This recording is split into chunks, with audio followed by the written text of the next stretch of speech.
ကဲအားလုံးပဲမင်္ဂလာပါကိုစင်မောင်မလေးရှားကာဝင်ဆောင်မှုမှကြိုဆိုပါတယ်အခုလက်ရှိမှာတော့ဒီနေ့ညအစောနာမှာကန်သွားတဲ့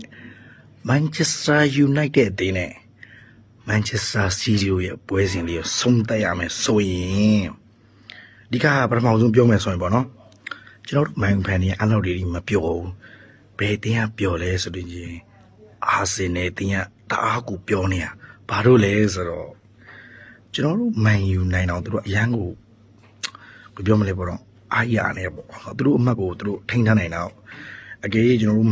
မန်ယူသာရှုံးသွားကြည့်သူတို့တည်အောင်လားကြောက်စိတ်တွေပြောချင်တာကတော့မန်ချက်စတာအရင်လူကြီးမဟုတ်တော့ပြောင်းသွားပြီမလုံးနဲ့သေးလိမ့်မယ်ကဲအာဆင်နယ်ဖန်နေလဲဆွေးနဲ့အိတ်ပါစီလို့နော်လိုင်းပေါ်မဲ့ကျွန်တော်ဗါတဲ့4-1နေရော2-1နေရောဗါတဲ့မန်ယူအခုချိန်ဒီအချက်မရှိသေးဘူးလားပြောတဲ့ညီလေးတို့တပ်ပြီးကြည့်လိုက်တော့ဒီနေ့ညစဉ်ကတော့ကြည့်လိုက်တော့ ECC အိမ်မယ်ကဲမနေ့ပင်ကြလို့ရှိရင် KM ပဲကြိုက်တဲ့နေရာကိုကိုစင်မောင်ကားခေါ်လိုက်လက်ကား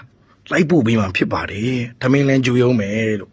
ပြောချင်တာပေါ့နော်အဲ့ဒါပဲကဲအားလုံးမင်္ဂလာပါလို့ good night ကောင်းသောညလေးဖြစ်ပါစေခင်ဗျာ